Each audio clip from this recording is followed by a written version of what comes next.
It might not sound like much, but boars are the lifeblood of a farm. Only it's not blood they pump, it's water. And without water, the stock could easily die. Time to identify the problem. During dry periods, groundwater levels can easily drop. So my first step was to ascertain just how deep the water was sitting. I'm going to measure the depth using this. It's a plumb line, weight on one end and measurement all the way along. We drop it down. When it hits the water, we know how much water we're dealing with. Pretty straightforward, but you do have to know what you're doing.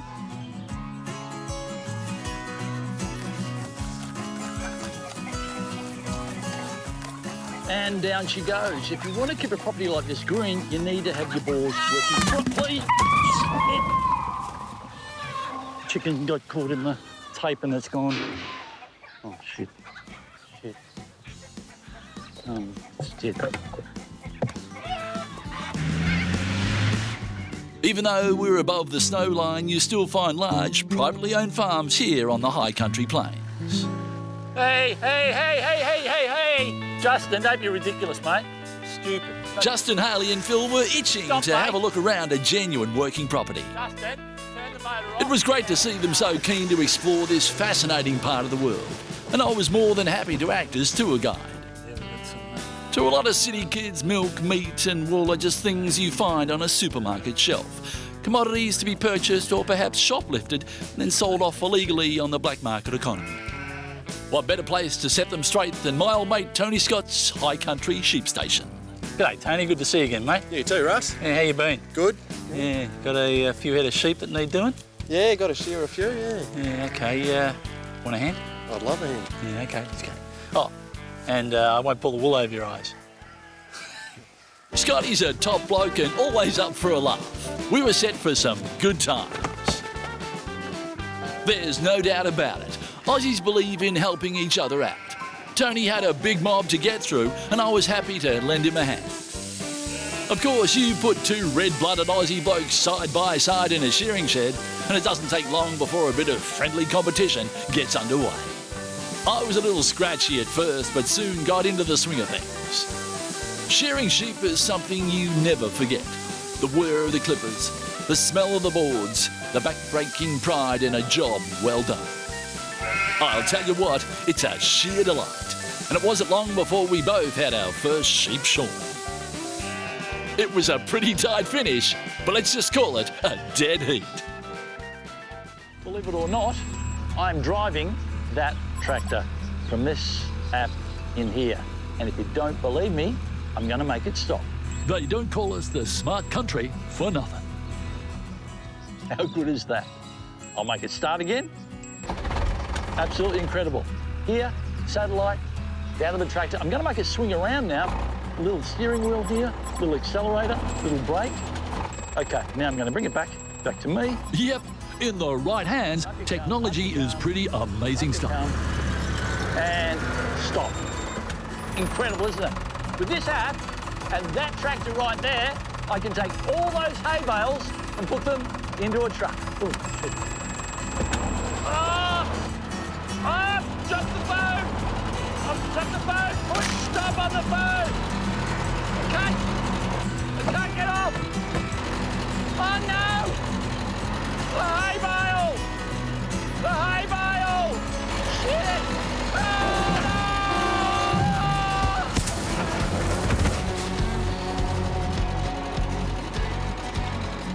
no! With that job taken care of, it was time to get stuck into another one. Life up this way can be tough. Not that you'll hear him complaining. Gotta tell you, Tony, the place is looking real good. We've just had 6 dry years, Russ. Looking down the barrel, it's looking pretty dry. But despite the drought, or whatever nature might throw his way, Tony faces it all with typical fighting spirit. Beef prices are starting to fall. You know, we've got problems of soil erosion, salinity, soil acidification, bit of dieback in the trees. See those red gums, they're starting to die off, and you know, each year we plant a few more and put guards around them, spend a lot of money, and what happens? The cattle get in, kill the trees, or else it doesn't rain and they die anyway. Typical Tony. No matter how tough it gets, this Aussie man on the land knows how to look on the bright side of life. But you know, life on the farm, you wouldn't trade it for quids, would you, eh? Well, I was lifting some drums this morning. I've done my back and, you know, things aren't all that flash. Yep, he sure is an inspiration. But all too soon it was time for me to say goodbye and get on the road. The Japanese have cut their beef consumption by 50%. This place is called Wandana Station. It's a wheat and cattle property owned by some mates of mine. With harvest just around the corner, they needed help tackling some unwanted plant life. Thistles. Thistles were first introduced into Australia by this bloke, Thomas Austin, in 1859. Getting rid of noxious weeds like this is a big job, but luckily I had an apprentice in the form of my nephew, Hugh. Have you ever driven one of those before? No, I haven't, but I'd love to. Get in there, mate. Give it a go. You'll be fine. Once you get out there, give it a bit of a squirt. Have some fun, all right? If you ask me, the best way to tackle any task is to make it fun. This is what it's all about. Fresh air, healthy activity, the sweet smell of phytotoxic herbicide. In my opinion, kids these days are too protective. I find if you give a young person a job, a bit of responsibility, then they'll rise to the challenge. Just when you think you've found every weed, there's always one more thorny thistle to be sprayed before we knock this job on the head.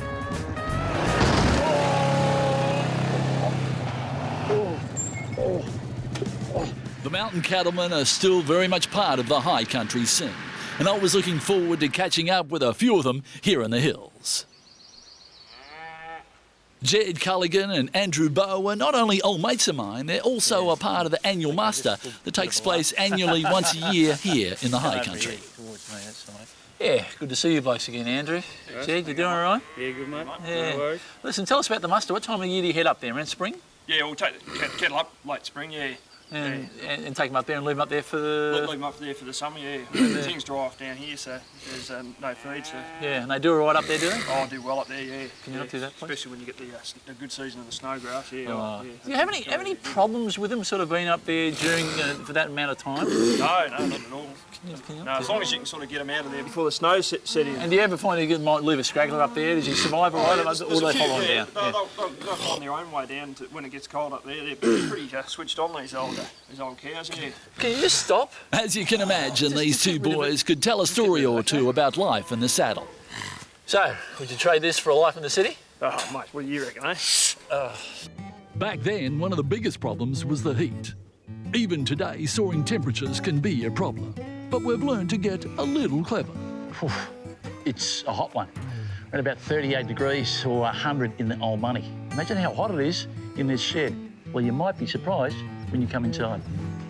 In here, it's a whole lot cooler, about 25 degrees. Why? Because of nature's own air conditioner and these louvers allowing it to flow through on both sides of the building. Just beautiful. But come nightfall, you close them up because you don't want those mozzies coming in. Good night, Dick. Oh! Yep, the old-timers knew a thing or two about beating the heat. Oh. We've set up camp here on a farm which backs onto a national park. Problem is, there are wild animals in there, foxes, dingoes, wild pigs, that sort of thing, who smell our campsite and want to get at our food, and they can cause real damage.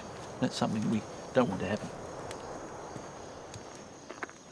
Now, there is a way to protect yourself by marking your territory. Now, I know that sounds surprising. If you do it, a fox or a wild pig will smell your scent and stay out of your campsite and you'll be safe.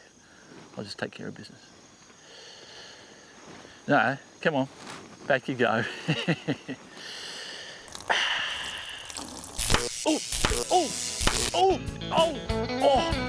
I was heading inland to help out a mate. My farmer friend Stu Benton had called asking for a bit of help mending a fence. Naturally, I was happy to lend a hand to a man on the land. Put the kettle on? Yeah, I'll get it done for you. Righty, I'll see you. For farmers like Stu, a broken fence can easily become a major headache. And a quick inspection confirmed my fears. This barbed wire barricade needed some urgent work. Time for a few running repairs. And luckily, I had just the tools required to make short work of the job.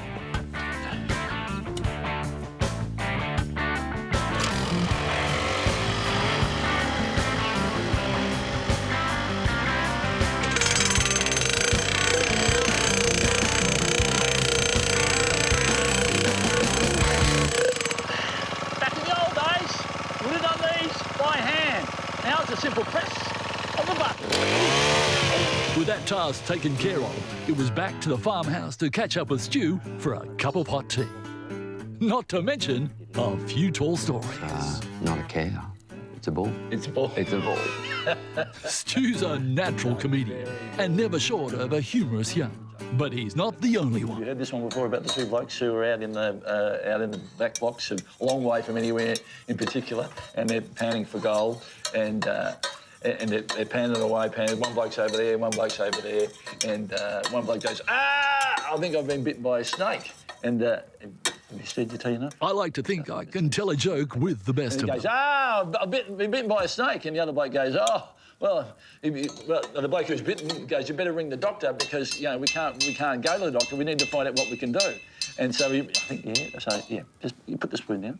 Yep. As they say, it's all in the delivery. And then, so he goes, "What sort of snake was it?" This is the doctor saying. He goes, "I think it was a tiger snake." So he goes, "Well, listen to me very carefully, because if you don't do what I'm about to tell you, the guy may well die." And so he says to him, "What you've got to do is you've got to put a little in. You put a little in. Put a little in. Yeah. Okay. Take a sip. Yep. Okay, now listen to the joke. And the guy says, put an incision in, and then you've got to suck the blood out, because the guy was bitten on the bum. That's where he was bitten. Did I say he was bitten on the bum? Yeah, Old friends, good stories, and a table and share. the doctor says, put an incision onto his... Yep, this is what it's all about. Two mates sharing a laugh. All right, good. Okay, just... Yeah, okay. And he goes, what did the doctor say? The doctor said, you're going to die. Who's going to die? The bloke who got bitten on the bum. And we could have gone on all day. First guy? The first guy. Or was the other guy? Why do I have to explain the joke anyway? I listened when you were bloody telling your joke. This outback man had finally reached Woodfield Station, just in time for the muster. Their muster takes place annually or twice a year, whichever comes Hey, first. fellas. And blokes travel from near and far to lend a hand. How are you, mate? Ronnie? There you go, Russ. Hey, Chris? It was great catching up with some old mates. Colin? And And naturally enough, we had a fair bit to catch up how on. you doing, all right? Yeah, not too bad. Yeah, tell you what's looking a bit dry out there, even those camels will be thirsty. You been busy? Yeah, pretty busy, Russ. We've got a couple unready cattle to muster tomorrow. Sure beats working. We thought you might give us a hand muster them in tomorrow, Russ. Oh, well, as long as there's a beer in it for me at the end. Anyway, do you want to go inside and have a drink? Let's go. There's no need to laugh at everything I say. No, seriously, just don't laugh, okay? I tell you what, that beer sure went down well. On a big cattle property like this, there's always work to be done. And it wasn't long before I was in the thick of things, helping to brand a few baby calves. Right there now, mate? Thanks, mate. Okay, settle down, little fella. Let's go and do some branding. And what we got here is a branding iron. So if this heifer is ever lost or stolen, we'll know exactly where he's from. This won't take a second. There you go. A lot of people don't like branding. They prefer ear tags. I don't. They can get fly blown, bloodied, caught on fences and gates. I much prefer branding. It's a cleaner and safer way to go. Smoko time. I guess one of the reasons people become addicted to outback life is the characters who live out here, each with his own story to tell. And there's nothing like sharing a few yarns over a cup of billy tea. I'll tell you what, I needed that. I guess you blokes have moved a few cattle over the years. Bloody hell. Yeah, you've seen some pretty special sights. Very special. Yeah. You had a few tales to tell. Yeah. A lot of bloody action out there, isn't there? Yeah. Sometimes things go wrong, don't they? Like anything. All the time. Yeah. But enough chatting. We had a mob of cattle to round up and it was time to get to work. Spin it back, spin it back, spin it back! A lot of people might be surprised that we still use lassos out here in the bush. Take it out the back, With truly wild cattle, it's often the only way. Easy, easy, easy! One of the blokes will try and drive up alongside a steer, then it's just a question of slipping a noose around its neck and bringing him to the ground.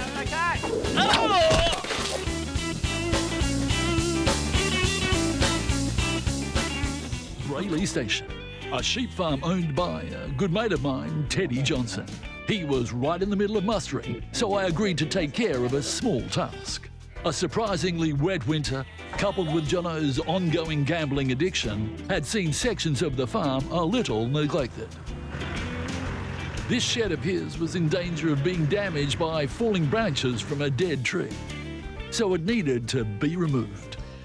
Normally I do this with a chainsaw or an axe, but I'm a bit worried it might fall into the shed. So my best option is some cable. Wrap it around the trunk, connect it to the car, and Bob's your uncle. As my dear dad used to say, no point putting off till tomorrow what can be done today. Or better still, yesterday. Working with your hands requires using your head, and the other way round.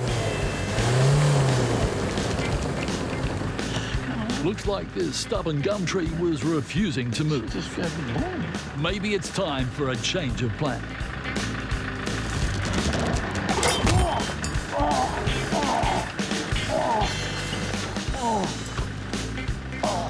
Shit, the car! Get the car! Quick! Quick! I can't catch it! The car... Shit! Shit! Oh, no! Move! Sheep, move! Move the sheep! Sheep, move! Go! Go! It's gonna hit the... It's gonna hit... Oh!